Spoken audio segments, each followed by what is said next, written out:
and just talk to us about all the stuff you've done. Because I mean, you've been a champion for this since 1998, probably a little before this, but active on the ground officially since '98. I mean, you've been fighting this fight for 30 years. Yes, absolutely. I mean, well, first and foremost, it's an issue that's very near and dear to my heart.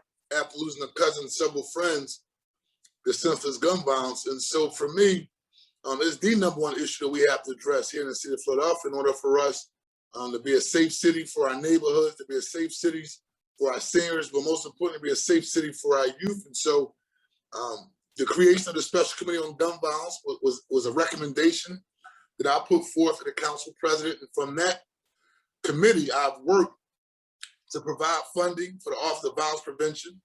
The targeted grants that we are providing to community groups started from an effort from some grassroots organizations led by Bilal Qayyum coming to city council and speaking to myself and the council president about the important needs of fund boots on the ground organizations, or those organizations on the ground addressing the issue. And so that funding went from a max paying $20,000 to local groups to recently us advocating for the $20 million that will go out to groups, but overall restructuring our budget, advocating for 100 and getting 155. And people have a variety of different perspectives on how the funding is going to be used and how the funding is going to be targeted toward violence prevention strategies. But what I also remind people is that that wasn't the budget that we received for 155 million toward violence prevention. That wasn't the original budget that was proposed by the administration. So that was a counter budget led by myself and working in partnership with my other colleagues to make sure that we are focusing on this issue with a laser-like focus with resources, most importantly, because the gun violence that we're seeing is from years and years of disinvestment in a variety of different areas. And for me, 155 out of a $5 billion budget, right? It's a step in the right direction, but also we have a whole lot of work to do when it comes to this next budget to make sure we not only sustain what we've invested in thus far with this budget, but also to advocate and move beyond to make sure that we give what you want, first and foremost, young people opportunities of hope, rather that's after school programs, rather that's job training programs, rather that's opportunities to go away to college, right? Or start their own businesses, make sure that there's funding to do that. Addressing the issue of trauma, because we know hurt people hurt people. I just found out that one young man that I know his family member who was murdered, right? Come to find out, he started hanging with the shooters because one of his classmates was murdered a couple months earlier. And so that hurt that he felt encouraged him to hang with the shooters, right? And now he lost his life. And so we have to address that issue of trauma, right? And we're working on that. And also making sure that we're supporting the victims. I introduced legislation to create the Office of Victim Advocate. We're going through the interview process right now. I'm pretty sure no later than late September, early October, we'll have legislation introduced with an actual candidate after we wrap up the interviews, because we also want to make sure that that mother, James, that father that lost their son or daughter to senseless gun violence, right? They also can receive a sense of justice and support. And when I say justice and support, I'm just talking about helping them put their lives back together, helping them address their trauma, right? Helping them make sure that the little brothers and the little sisters, right, they don't embark on a life of gun violence because they're not expressing themselves in a positive manner because they lost their big brother or their big sister to senseless gun violence. And so I look forward to that office being opened up because those family members need a voice. They need someone also advocating and making sure that in the midst of all the other issues that we address, like police reform and making sure that you're big on that too. Yes, you know, making sure that they also have a voice and a seat at the table when we talk about public policy and resources. And that's supporting organizations like the Mothers in Charge, Every Murder is Real with Shantae Love, and you have Melanie from Northwest Victim Services. Those are people on the ground trying to service and support the families who are really being devastated by the gun violence that we're seeing. And so for me, we have to take a comprehensive approach in addressing this issue. And I play a major role in just trying to bring everybody together on one common ground so we can focus on this issue with transparency and accountability. Now, because I know I got about 4 or 5 minutes left with you, so I got to get this one in because I thought this was a stroke of genius the way you did it because the way you worded it. The ghost guns, right? And the legislation. See, everybody don't know I did that. Yeah, I know you did it. I know you did it. Coming from Harrisburg, right? You know what you can do, and what the state is, and what the guys up in the state are going to say. Whoa, no, we got to pass budget. I can see Martina White jumping on that real quick if you didn't word that the right way. You know, but you worded it in a way, hey, this is not impacting First Amendment rights, right? Like, not at all. And not at all. Now I see an investigation, investigations going on from gun shows where they're able to track people. You gave Philadelphia police and detectives a tool. Yes. Right? And you know what, James, right? That bill was introduced regarding ghost guns. I started that maybe 2 years ago. And let me tell you how I found out about it. That and 3D printing, right? Because you can create a gun with 3D printing. My nephew just brought it to my attention. Here's how individuals are going about making these guns with 3D printers and also obtaining guns, which are called ghost guns. I began to look into it. Josh Shapiro was doing a lawsuit early on and asked our office, can we hold off just for a second, right?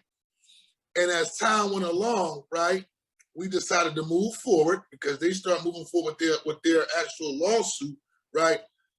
But we set that tone early on, right?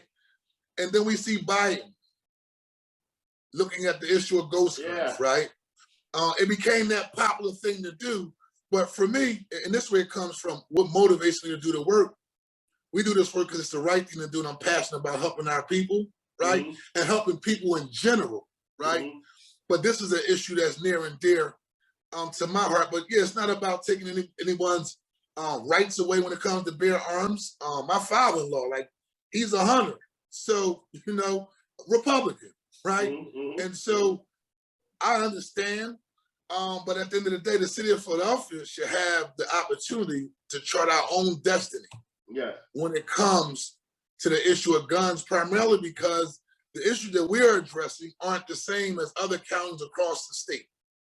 And so, I know it's a balanced approach, but yeah, I'm a strong advocate of not only just tracking down the ghost guns, which we have been seeing more and more ghost guns being retrieved and confiscated, right, over this past 2 years than we've ever seen. So they're obviously being utilized on a day-to-day basis with the gun violence because they have no serial number. You can't trace them.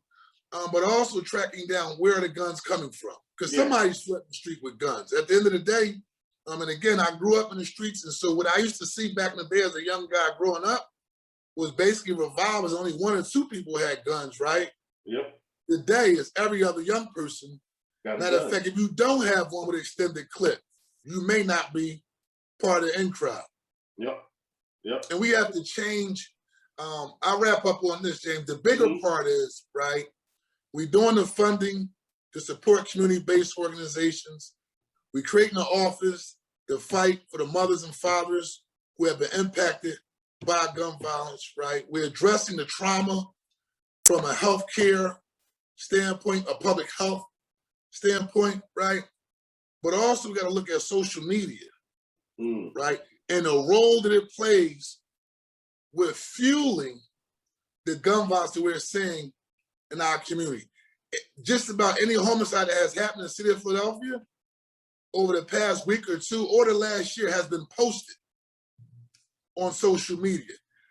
I've seen through the work that I've been doing, this videos posted of one person disrespecting another young person, and as a result of that video, a homicide, right?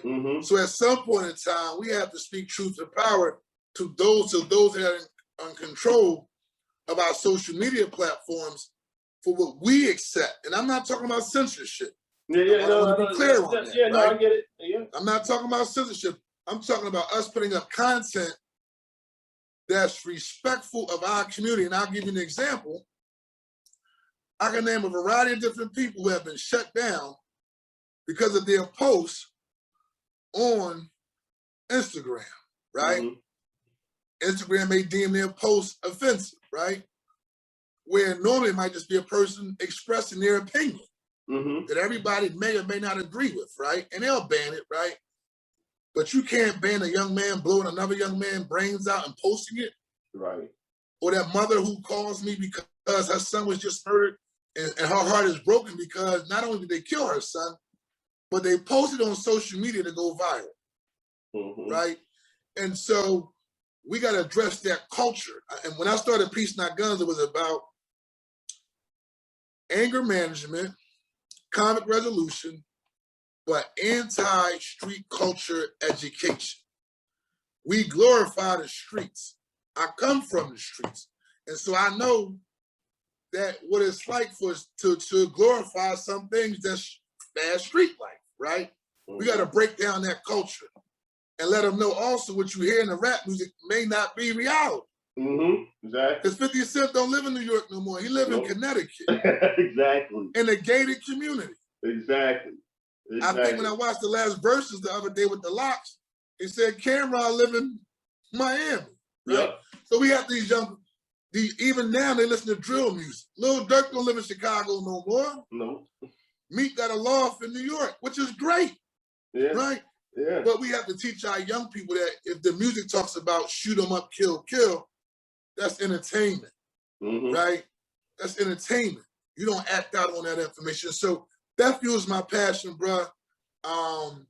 You know, we got some other great things that we will be unveiling as we continue to advocate around this particular issue of gun violence that we'll keep you abreast with.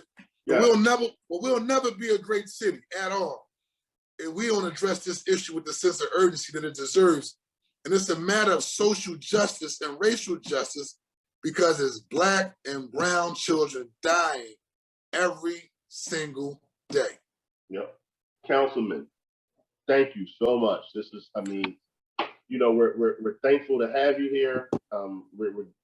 People are going to get to hear this, but they're also going to get to read this, right? And a lot more context that I get to put in with some snippets of the legislation and pieces that you've done, you know. And I'm just sorry that one day you don't decide to run for mayor but you're getting so much done down there. I get it, right? You're getting so much done down there. I get it, but thank you, bro. I would love to be able to vote for you citywide, man, because I've been a fan of what you've been doing, and we just appreciate you, even all the way up here in Uptown. Thank you, bro. You're officially one of ours. Listen, you keep up the good work. Any way I can be supportive of you, don't hesitate to reach out to me. I go to Germantown SDA Church, so yes, I come up Uptown. So I do get a chance to come up there. I got family from Haynes Street, so I was just up there giving out book bags across the street from the Philadelphia Hair Company. Yes. So you know, and I reached out to my colleague Cindy, let her know I'm coming uptown. Yeah. Respect. But you know, at the end of the day, I'm gonna go where I can help people at, and so anyway, I could be supportive. Don't hesitate to reach out to me. I'm a big fan, right? And again, like my mentor Hardy Williams taught me, right? We have to tell our own stories, right? We have to advocate for our people from our own media perspective. And so you just keep up the good work. And again, I sincerely would support your effort any way that I can. Well, Councilman, thank you. Vince, thank you. If you